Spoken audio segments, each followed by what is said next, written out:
के दो मुद्दे हैं। मेन मुद्दा जो है कि ये टारगेट किलिंग है वो उसकी हम मजम्मत करते हैं, और जो सरकार है जो भी चला रही है, बीजेपी की गवर्नमेंट है या एलजी साहब की गवर्नमेंट है, तो सरकार का ये काम है कि जान और माल की रक्षा करना। ये दायित्व है कि हर शहरी को जीने का हक है।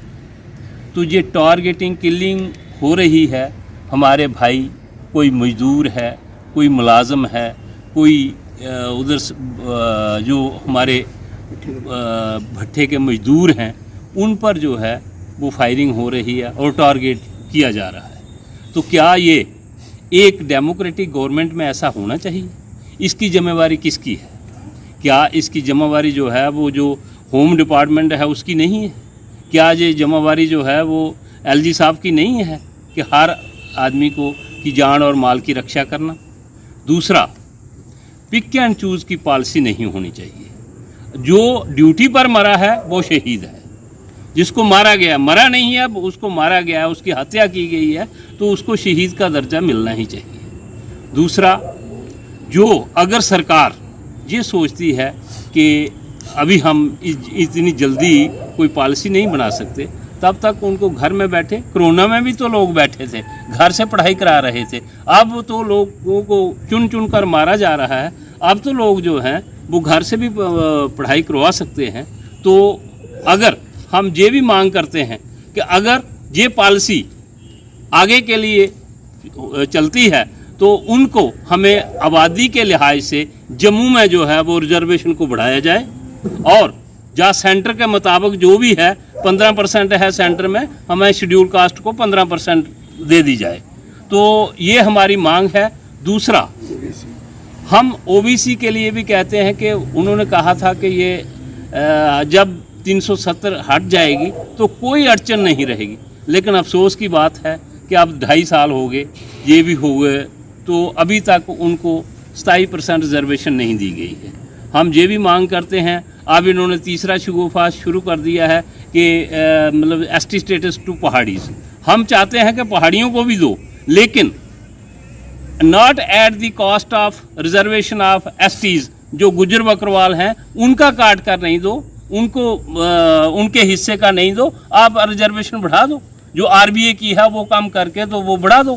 तो ये हम करते हैं। अगर जैसा कि आपने सुना कि अगर सरकार ये सब कुछ नहीं करती है तो अभी टेंटेटिव हमने 20 तारीख के लिए रखा है कि जम्मू में एक सारे ही समाज के लोग, क्या उसमें रविदास बिरादरी है या कबीर सभा है, महाशा सदर सभा है, दूसरे पॉलिटिकल एक्टिविस्ट जितने भी हैं, पार्टीज़ हैं जो एससी और एसटी से मतलब ताल्लुक़ रखते हैं, हम ज़ोरदार प्रदर्शन करेंगे और एक प्रोटेस्ट रैली निकालेंगे। तो इसी के साथ मैं कहूँगा, एक बार फिर अपील है कि जो हमारे जो भाई हैं एम्प्लॉई, हमारे बच्चे बच्चियाँ जो हैं, उनकी सुरक्षा की जाए और उनको तब तक कश्मीर नहीं भेजा जाए, चाहे वो हमारे भाई पंडित हैं, चाहे वो एससी हैं, चाहे जो बाहर से आए हुए हैं। आए तो वो सारे ही कश्मीरियों के लिए हैं, कश्मीर के लोगों की सेवा कर रहे थे। उनका यही कसूर है कि उन्होंने यहाँ आकर उन लोगों को सेवाएं दी और उनको टारगेटिंग किलिंग हुई। तो मैं यही कहूँगा कि ये सरकार का दायित्व है कि उनको सुरक्षा दे और उनको जो सही मतलब उनका मुआवजा बनता है, जो भी उनका बनता है वो, और एलजी साहब को जो शहीद हुए हैं उनके घर कम से कम ताज़ियत के लिए आना चाहिए था, लेकिन अभी तक वो नहीं आए हैं। तो हम ये कहेंगे कि जान सब की एक जैसी है, बराबर है। जैसा कि बाबा साहब ने कहा है कि छोटा है बड़ा है, वो सब की बराबर है।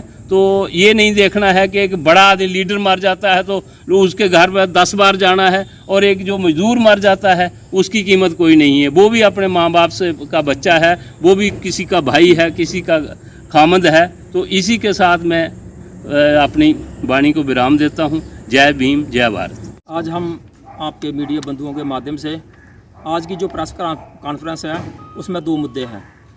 एक तो जो कश्मीर में टारगेटेड किलिंग हो रही है जैसे रजनी बाला की हुई है, विजय बैंक मैनेजर उनकी हुई है, जहाँ वो जो बाहर के लेबर के बंदे पट्टे भी उनकी हुई है।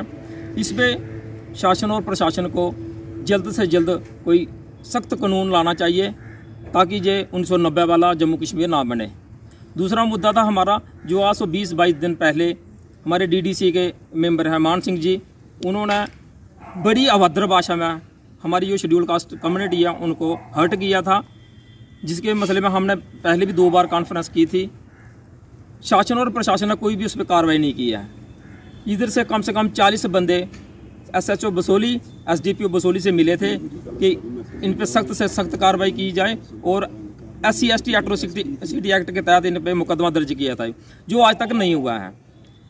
हम आज आपके माध्यम से बीजेपी गवर्नमेंट और एडमिनिस्ट्रेशन से ये गुजारिश करते हैं कि थोड़े के दिन के बाद हमारी जो सतगुरु कबीर सभा है, गुरु रविदास सभा है, माँ शाह सदर सभा है और बहुजन समाज पार्टी, ये पूरा शेड्यूल कास्ट कम्युनिटी जितने भी लोग हैं सारे इकट्ठे होकर इतना जोरदार प्रोटेस्ट प्रदर्शन करेंगे, जिसकी जिम्मेवारी शासन और प्रशासन की होगी। ये प्रेस रिलीज बनाई हुई है, इसमें डेट मेंशन की है। थोड़े के दिनों के बाद हम पूरी की पूरी जितनी भी हमारी शेड्यूल कास्ट कम्युनिटी है सड़कों पर उतरेंगे, जिसकी सारी जिम्मेवारी शासन और प्रशासन की होगी। जय भीम, जय भारत। हाल ही में जो कश्मीर में टारगेटिंग किलिंग हो रही है, आप देखेंगे कि 1 महीने में लगभग काफ़ी सारी जो टारगेटिंग किलिंग हो गई है। हमें ये सोचने की ज़रूरत है कि इसका कसूरवार कौन है। अब काफ़ी समय से हम बीजेपी गवर्नमेंट, LG गवर्नमेंट ये कह रही है कि कश्मीर में सब माहौल ठीक है, सब माहौल ठीक है। अब हमारा छोटा सा बच्चा है, हम उसको पढ़ाते हैं, लिखाते हैं और पढ़ा लिखा के हमारे दिल में अरमान होते हैं कि हमारा बच्चा कल को कोई नौकरी करेगा और नौकरी करेगा तो श्रीनगर जाएगा। इसलिए श्रीनगर में जाएगा कि गोली खा के मर जाएगा। उस रजनी बाला का लड़की का क्या कसूर है? उसकी एक छोटी सी बच्ची रह गई है, उसका क्या कसूर है? वो स्कूल में बच्चों को एजुकेशन दे रही थी। अगर उन लोगों को एजुकेशन नहीं चाहिए तो रहने दो उनको ऐसे ही अपने हालात पे। हमारी यही डिमांड है कि जो हमारे लोग श्रीनगर में नौकरी कर रहे हैं उनको इमीडिएट, जब तक उनकी कोई ट्रांसफ़र पॉलिसी नहीं बनती तब तक उनको जम्मू में रहने दिया जाए, और जब उनकी ट्रांसफ़र पॉलिसी बन जाती है उनको कश्मीर नहीं भेजा जाए। क्योंकि हम लोगों ने अपने बच्चे पढ़ाए हैं बड़े अरमानों के साथ, हमने भाई बहन पढ़ाए हैं बड़े अरमानों के साथ, मरने के लिए नहीं पढ़ाए हैं। अगर बॉर्डर पे कोई फौजी शहीद होता है तो उसको शहादत का दर्जा दिया जाता है। हमारे फौजी तो ऐसे ही मर रहे हैं। ये कौन सी डेमोक्रेसी है? कौन सा जहाँ पे काम हो रहा है? इसलिए हमारी आपके मीडिया के माध्यम से इनको एक किस्म की चेतावनी है कि दलितों पे, मजदूरों पे और जो कश्मीर में माइनॉरिटी कम्युनिटी जो वहाँ पे काम कर रही है उनको सिक्योरिटी दें, नहीं तो दलित समाज कठुआ में जोरदार तरीके से इनके खिलाफ प्रोटेस्ट करेगा। जय भीम, जय भारत।